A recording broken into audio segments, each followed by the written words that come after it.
અને મહત્વપૂર્ણ સમાચારની વાત કરીએ તો ગુજરાતમાં 5 દિવસ વરસાદની આગાહી કરવામાં આવી છે। ગાજવીજ, તેજ પવન સાથે મધ્યમ વરસાદની આગાહી। આજે દ્વારકા, પોરબંદરમાં ભારે વરસાદની આગાહી।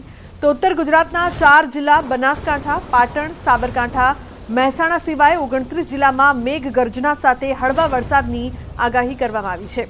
તો ગાજવીજ, તેજ પવન સાથે મધ્યમ વરસાદની આગાહી કરવામાં આવી છે। પોરબંદર, દ્વારકામાં પણ વરસાદ થઈ શકે છે, જેની આજ માટેની આગાહી કરાઈ છે। 29 જિલ્લામાં ગાજવીજ સાથે હળવો વરસાદ થઈ શકે છે। ઓનલાઈન પર સંવાદદાતા વિભુ જોડાયા છે વધુ માહિતી આપવા માટે। વિભુ, 5 દિવસ વરસાદની જે પ્રકારથી આગાહી છે, શું અપડેટ્સ છે આપની પાસે? લુબના ફરી એક વખત ચોમાસું છે સક્રિય થવા જઈ રહ્યું છે, કારણ કે હવે સિસ્ટમનો સક્રિય થશે અને તેના કારણે સારો વરસાદ આવવાનું અનુમાન પણ છે। હવામાન વિભાગ દ્વારા આગાહી કરવામાં આવી છે કે આગામી 5 દિવસ છે સામાન્યથી મધ્યમ વરસાદ રહેશે અને કેટલાક વિસ્તારોમાં થંડરસ્ટોર્મ એક્ટિવિટીઝ થશે, એટલે કે 30 થી 40 કિલોમીટરની ઝડપે પવન ફૂંકાશે, ગાજવીજ થશે અને સાથે જ વરસાદની આગાહી છે તે કરવામાં આવી છે। આજે પણ સમગ્ર ગુજરાતમાં છે વાદળછાયું વાતાવરણ રહેશે। અમુક વિસ્તારમાં સામાન્યથી મધ્યમ વરસાદ પણ થશે, પરંતુ દેવભૂમિ, દ્વારકા અને પોરબંદરમાં ભારે વરસાદી ઝાપટા પડવાની હવામાન વિભાગની આગાહી છે। એટલે કે હવે ધીમે ધીમે જે ચોમાસું છે તે જોર પકડતું જોવા મળશે। જી બિલકુલ વિભુ, આભાર આ સમગ્ર માહિતી બદલ। તો હવે વરસાદ પડશે તેવી આગાહી।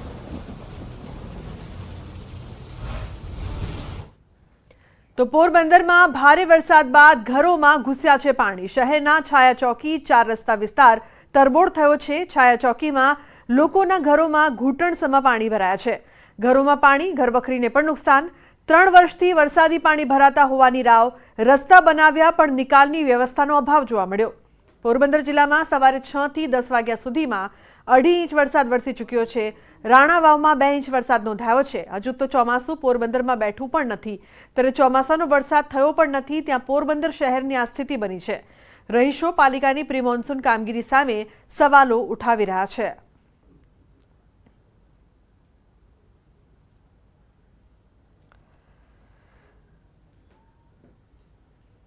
તો જે છે તેમાં જે ઘરમાં પાણી ભરાવાની જે સમસ્યા છે તે આ વખતે પણ જોવા મળી છે। માત્ર 2 ઇંચ વરસાદમાં જે ઘરમાં પાણી છે તે ઘૂંટણસમાં ભરાઈ ગયા હતા અને જે ઘર વખરી છે એમને પણ નુકસાન છે તે થયું હતું। આપ જોઈ શકો છો કે અત્યારે તો પાણી થોડાક ઓસર્યા છે, પરંતુ આ જે ઘર છે ત્યાં દર વખતે આ લોકોને જે નુકસાની છે તે સહન કરવાનો વારો આવે છે। આપ જોઈ શકો છો આ ઘર છે, ઘરમાં માલ સામાન છે તે ઊંચો ચડાવવાની ફરજ છે તે પડી છે। બેન, તમારે અત્યારે પરિસ્થિતિ છે, કેટલા સમયથી દર વખતે શું હોય છે પરિસ્થિતિ? 30 વર્ષથી ભાઈ પાણી દર વર્ષે અમારા ઘરની અંદર પાણી આવી જાય છે। કેટલું દર વર્ષે કેટલું નુકસાન થાય ઘરમાં। ગયા વર્ષે ફ્રીજ બગડી ગયું, આ વખતે છે બધું સામાન ઊંચો ચડાવ્યું, પણ કોઈ જવાબ દેતા નથી। અમારે જો પાણી આ મકાન ઊંચું લેવું છે તો અમને નગરપાલિકા મંજૂરી નથી આપતી, તો હવે અમારે આ દર વર્ષે આવી રીતે પાણીમાં જ રહેવાનું। તો તમારે એમ કે આ મકાન અમને ઊંચું લેવાની નગરપાલિકાને આટલી રજૂઆત છે કે અમને મંજૂરી આપે તો અમે આ મકાન ઊંચું લઈ શકીએ। તો પાણીમાં પાણી હોય તો અમારે જમવું કઈ રીતે? આની અંદર રસોડામાં તમે જોઈ શકો છો જો કેટલું બધું અત્યારે પાણી ઉતર્યું છે, પણ પાણી આખું જો ફ્રીજ ને બધું ઊંચું ચડાવ્યું। દર વર્ષે આટલો સામાન આટલી નુકસાની થાય છે અમારે ઘરમાં પણ જોઈ શકો છો કે જે તમામ જે ઘર વખરી છે તે ઘર વખરી આ રીતે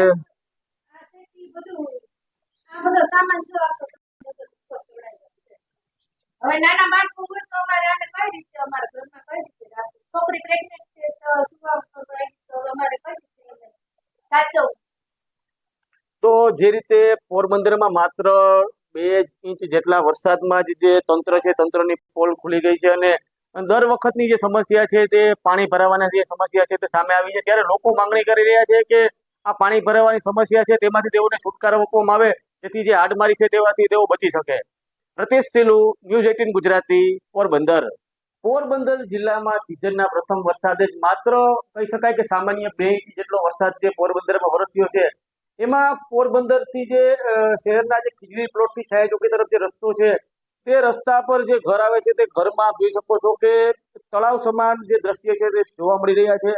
ઘરમાં પાણીને છે તે પાણીનો જે જમાવડો છે તે થયો છે અને લોકોને જે હેરાનગતિ છે તે સામનો કરવો પડી રહ્યો છે। છેલ્લા 2 વર્ષથી જે રસ્તા બનવામાં આવ્યા છે સીસી રસ્તા, તેમાં પાણીની જે યોગ્ય નિકાલ માટેની વ્યવસ્થા ન કરવામાં આવી હોવાથી જે પાણી છે તે ઘરમાં ઘૂસી રહ્યા છે, જેના કારણે ઘર વખરી તેમજ જે માલ સામાન છે તેની નુકસાની છે તે થઈ રહી છે લોકોને. આપ જોઈ શકો છો કે જે માજી છે તે અત્યારે ગોઠણથી નીચે સુધી પાણી જે છે તેના કારણે પાણીનો હજી પણ આપ જોઈ શકો છો કે ઘરમાંથી કાઢતા જોવા મળી રહ્યા છે, અને જે નુકસાની છે તે નુકસાની તેઓને થઈ રહી છે. માજી, આ જે તમારે પ્રશ્ન છે એ કેટલા સમયથી આ પાણી ભરાવાના પ્રશ્ન છે જોવા મળે છે? આમ તો 3-4 વર્ષથી આ ફળિયામાં આવતું, પણ 2 વર્ષ. સમાચારમાં આગળ વાત દ્વારકાની ખંભાળિયા શહેરમાં મેઘરાજાની એન્ટ્રી, અસહ્ય ગરમી બાદ વરસાદનું આગમન થયું છે. સોની બજાર, લુહારશાળ સહિતના વિસ્તારોમાં વરસાદ વરસી રહ્યો છે. વરસાદથી મુખ્ય માર્ગો પર પાણી ફરી વળ્યા છે. વરસાદથી વાતાવરણમાં ઠંડક પ્રસરી છે.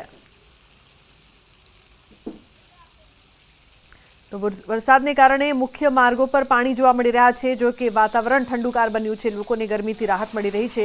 ખંભાળિયા શહેરમાં અચાનક મેઘરાજાની ધમાકેદાર એન્ટ્રીથી લોકોમાં આનંદનો માહોલ છે. તો અનેક વિસ્તારોમાં પાણી ભરાઈ ગયું છે તેવા દ્રશ્યો પણ અહીંયા સામે આવી રહ્યા છે. બજારોમાં પાણી વહેતા થયા છે. સોની બજાર, લુહારશાળ વિસ્તારમાં વરસાદથી પાણી ફરી વળ્યા. તો વરસાદથી મુખ્ય માર્ગો પર પાણી ફરી વળ્યા હોય તેવા દ્રશ્યો અહીંયા સામે આવી રહ્યા છે.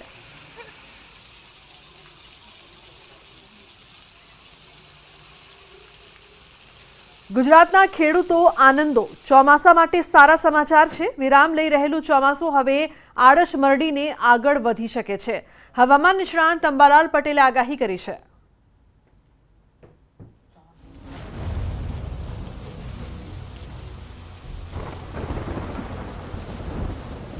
જે ચોમાસામાં બ્રેક લાગી ગયો છે તે આગામી 24 કલાકમાં ચોમાસું સક્રિય થશે અને તારીખ 17 થી 22માં ભારે આંચકાનો પવન દક્ષિણ ગોળાર્ધમાં થઈને માડાગાસ્કર ટાપુમાં થઈને પૂર્વ આફ્રિકામાં થઈને સીધો અરબ સાગરમાં થશે.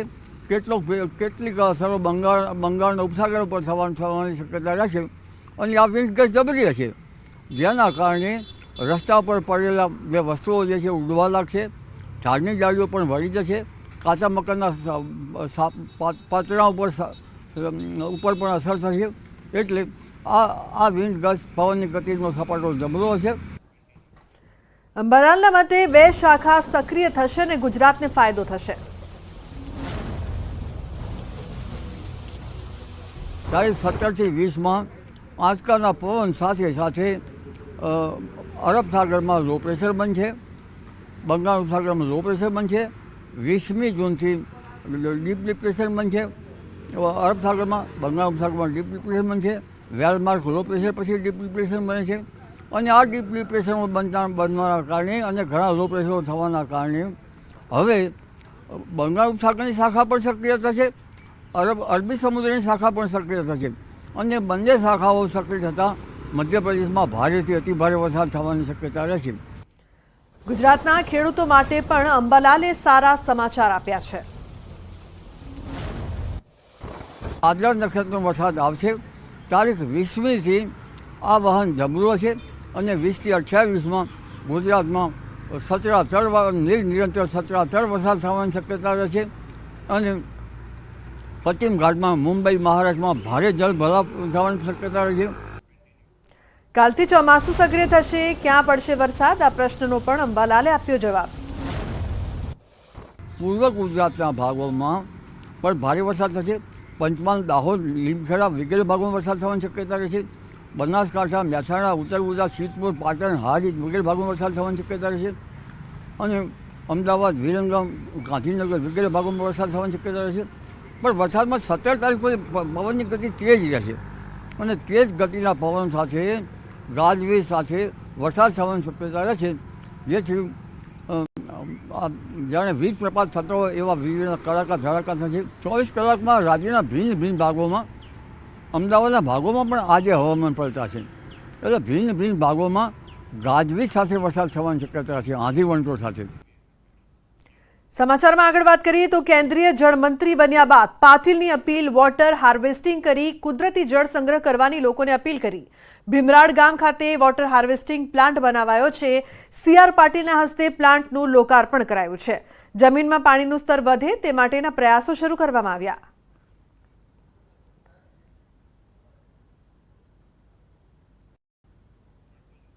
મહત્વનું છે કે કેન્દ્રીય જળમંત્રી પાટીલે લોકોને અપીલ કરી છે, સાથે જ પાણીનો સંગ્રહ થાય તેના માટે ખાસ આ જે પ્રકારની વ્યવસ્થા છે તે લોકો પણ અપનાવે તેવી તેમણે અપીલ કરી છે.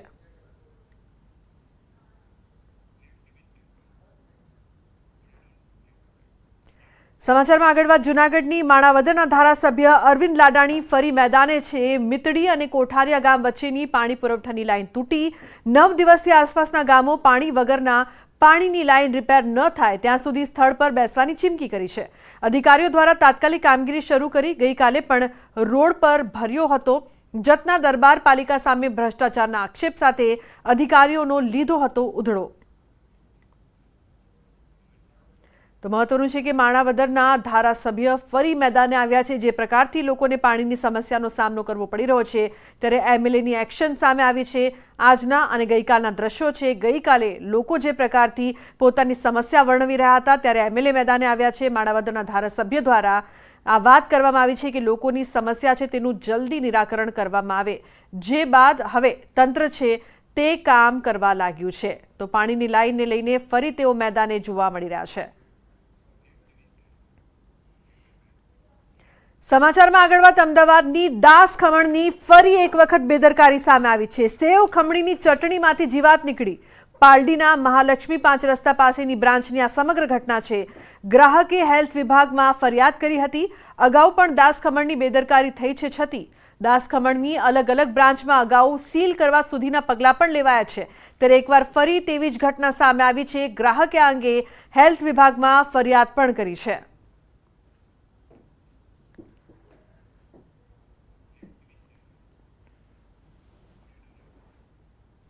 તો નીટ પરીક્ષા કૌભાંડનો કેસને લઈને ગુજરાત રાજ્ય વિદ્યાર્થી વાલી મંડળની મહત્વની બેઠક મળી છે. જેમાં કૌભાંડ અને ગેરરીતિઓ સહિતના મુદ્દાઓ પર ચર્ચા કરવામાં આવી છે. આગામી દિવસોમાં આ પ્રકારના કૌભાંડમાં કઈ રીતે કાર્યવાહી કરી શકાય તેને લઈને બેઠકમાં ચર્ચા થઈ. નીટની પરીક્ષા ફરી યોજવા વાલી મંડળની માંગ છે. વિદ્યાર્થી વાલી મંડળનું કહેવું છે કે રાજ્ય સહિત દેશના વિદ્યાર્થીઓનું ભાવિ જોખમાયું છે. હાલના તબક્કે કાઉન્સેલિંગ પર રોક લગાવવાની માંગ છે. रीनीट तो डेफिनेटली होनी चाहिए हम सारे स्टूडेंट्स के लिए बिकॉज हम सब ने ऑनेस्टली एग्ज़ाम दिया first thing and second thing कि इफ़ रीनीट का जो चल रहा है कि रीनीट ना ले तो वी डिमांड कि काउंसलिंग तक तो आप वेट करो. लाइक सुप्रीम कोर्ट के रिजल्ट्स के बाद आप काउंसलिंग के लिए फाइनलाइज करिए. एंड लाइक मेरे स्कोर पे मेरे को झीमर्स इजीली मिल रहा था जो आज मेरे स्कोर के बाहर ही मुझे झीमर्स नहीं मिलेगा. બિહારમાં એફઆઈઆર થઈ છે. આવનારા સમયમાં અમને એવી ચોક્કસ અપેક્ષા છે કોર્ટ પાસે અને ભારત સરકાર પાસે કે એ આ દિશામાં આગળ વધે અને વિદ્યાર્થીઓના તેજસ્વી, ખાસ કરીને હું કહું છું તેજસ્વી વિદ્યાર્થીઓના ભવિષ્ય માટે યોગ્ય નિર્ણય લેશે અને ફરી રીનીટ લઈ અને મેરિટ બેઝિસ પર બધાને એડમિશન આપશે. જે કાઉન્સેલિંગની વાત છે, કાઉન્સેલિંગ ત્યાં સુધી સ્ટે હોવો જોઈએ અથવા તો એની ડેટ ડિક્લેર ના જ કરવી જોઈએ. કાઉન્સેલિંગ સ્ટોપ કરાવવું અને કાઉન્સેલિંગ માટે અમે અહીંયાથી એક પત્ર ઝુંબેશ ચાલુ કરવાના છીએ અને માનનીય સુપ્રીમ કોર્ટના વડા ચંદ્રચૂડ સાહેબ શ્રીને અમે પત્ર દ્વારા જણાવવાના છીએ કે કાઉન્સેલિંગ કેમ સ્ટોપ થવું જોઈએ.